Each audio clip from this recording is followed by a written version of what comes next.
Le Gabon, qui a déjà atteint les objectifs fixés par l'accord de Paris sur le climat, est considéré comme le pays le plus neutre en carbone au monde.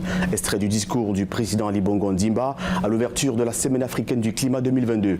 Le rendez-vous au cours duquel les participants ont lancé un appel à l'action urgente pour préserver le continent du changement climatique s'est refermé ce 2 septembre. Lee White, le ministre de l'Environnement du Gabon, est l'invité de cette édition de l'interview. Monsieur le ministre, bonjour et bienvenue sur Africa 24. Bonjour, merci. Alors, la Semaine africaine du climat se referme. Qu'est-ce qui ressort de ces travaux qui ont accueilli près de 2000 personnes? C'était 2400, en effet. Donc, on a eu un grand engouement. Ça a commencé samedi dernier avec une marche des ONG et de la jeunesse pour mettre la pression sur M. le ministre pour bien défendre la cause de l'Afrique sur les changements climatiques. Ce qui ressort, c'est d'abord, il y a un vrai, je dirais, un esprit très positif. On a eu des échanges très animés. On n'a pas trop focalisé sur le côté négatif. On connaît tous les impacts des changements climatiques en Afrique. On sait bien qu'il y a des centaines de millions de personnes qui vont souffrir des changements climatiques si on ne trouve pas des solutions. Il y a déjà des millions de gens qui souffrent en Afrique. Mais on a passé beaucoup de temps sur la capacité de l'Afrique d'influencer le débat, de changer les négociations. Si on est fédéré, on est fort. Donc il faut absolument qu'il y ait une Afrique fédérée qui va en Égypte pour le COP 27. Et il faut qu'on arrive à s'imposer sur ces négociations. Nous représentons un quart des nations qui vont aller négocier. Si on fait une alliance avec les îles, par exemple, qui souffrent autant que l'Afrique des changements climatiques, c'est la moitié des pays dans la négociation. Et là, on peut avoir un voix fort. On y va pour mettre les pays développés devant leurs engagements. On parle de 100 milliards de dollars de financement, mais on parle de ça depuis Copenhague en 2009. Ils n'ont toujours pas pu livrer les 100 milliards, pas une seule fois. Donc, on va les mettre devant leurs responsabilités.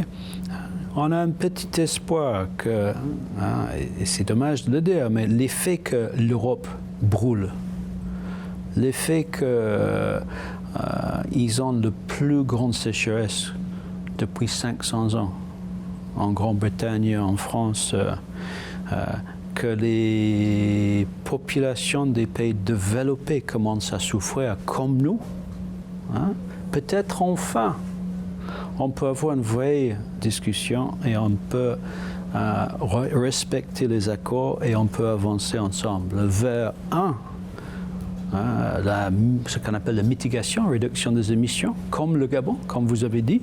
On n'est pas seulement neutre en carbone, on capte chaque année 100 millions de tonnes de carbone.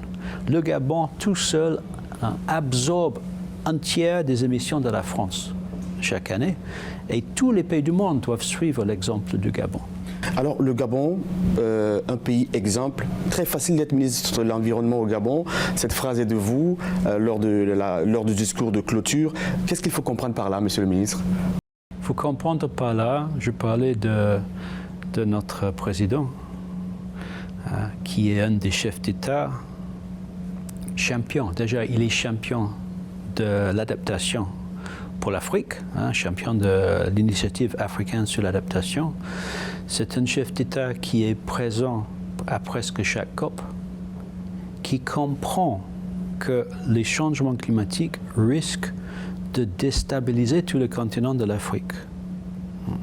Ces changements climatiques peuvent provoquer des centaines de millions de réfugiés climatiques. Et c'était en tant que ministre de la Défense, à l'époque, que le président a compris l'impact des changements climatiques sur les questions de paix et de sécurité en Afrique. Donc, c'est facile d'être le ministre de l'Environnement au Gabon parce que le président de la République fait la moitié de mon travail. Et il suit tous les détails, donc je suis soutenu. Et j'ai une vraie responsabilité d'être au niveau. Être à la hauteur des enjeux. Ouais, exact. Alors, le tout premier mécanisme d'enregistrement de carbone se peaufine. C'est l'un des points concrets qui ressort de cette semaine des travaux. Comment appréciez-vous cette nouvelle, Monsieur le ministre? On va vers la fin d'un long processus, initié en 2005, pour récompenser les pays forestiers des réductions des émissions liées à la déforestation et la dégradation des forêts. Et le Gabon est sur le point de vérifier, de valider 90 millions de tonnes de crédit carbone qu'on envisage avec notre fonds souverain mettre sur le marché pour que enfin le Gabon est récompensé pour tous les efforts qu'on a fait sur toutes ces années. Et il semble que ce processus est maintenant mûr au niveau de la Convention 4 sur les changements climatiques. Nous avons eu beaucoup d'événements, beaucoup de discussions avec les banques. Ce n'est pas au hasard que Standard Chartered Bank, Citibank sont représentés ici à un très haut niveau parce que le monde financier, la Banque mondiale, la Banque africaine de développement, le monde financier voit les intérêts de ce qu'on est en train de faire au Gabon, pas seulement parce qu'il y a de l'argent en jeu pour le Gabon, mais parce que ça peut être un exemple pour tous les autres pays de l'Afrique et tous les autres pays de forêt tropicale autour du monde. Justement, Monsieur le ministre, évoquons ces partenaires financiers-là. Vous qui avez une solide expérience dans le domaine climatique, qu'est-ce que les gouvernements devraient mettre sur la table pour les convaincre de financer ces luttes-là? Si c'est la Banque mondiale, la Banque africaine de développement, ces banques multilatérales sont d'une certaine façon à notre service. Ils sont là pour répondre aux attentes des pays. On devrait, je pense, nous pousser pour des taux d'intérêt très réduits parce que nous sommes, comme j'ai déjà dit, le pays le plus positif en carbone. On est également un pays très positif en biodiversité. Donc on devrait pouvoir prêter de l'argent au taux vraiment d'intérêt très très petit. On devrait pouvoir échanger sur la possibilité d'échanger notre dette contre ces crédits carbone. La Banque mondiale, la BAD commencent à en discuter. Donc, ou mieux pour faire cet échange que le Gabon, pour montrer aux autres pays que c'est possible. Après, les banques commerciaux, les Citibank par exemple, ils ont beaucoup d'expérience dans le monde financier. Alors, ils sont là. La vérité, c'est qu'ils sont là parce qu'ils pensent qu'ils peuvent gagner de l'argent avec le Gabon. En nous aidant à vendre nos crédits carbone, ils attendent une commission, un pourcentage. Mais les faits qui sont là, représentés à un niveau très élevé, et qu'ils ont eu des rencontres avec le ministre de l'économie, avec le Premier ministre, avec le DG de notre fonds souverain, ça montre que nos crédits sont crédibles. Ça montre qu'ils sont confiants qu'on va pouvoir les vendre. Et si on peut, en partenariat avec eux, avoir un prix plus élevé, pourquoi pas les céder à une commission? Si je peux vendre à $30 la tonne plutôt que 15, et je dois céder un petit 5% à un de ces banques, c'est gagnant-gagnant, mais c'est surtout le Gabon qui est gagnant. Des acteurs majeurs de la question du climat se sont succédés au pupitre lors de la fermeture de cette semaine du climat, des partenaires financiers qu'on a évoqués. je me fais le porte-parole de Claudia Ondo, représentante des jeunes, la communauté. Qui a très bien parlé. C'est ça, première victime des changements climatiques et comme souvent laissée sur la touche. Est-ce qu'elle se plaint du fait que quand les acteurs seront rentrés chez eux, allez, on va oublier tout?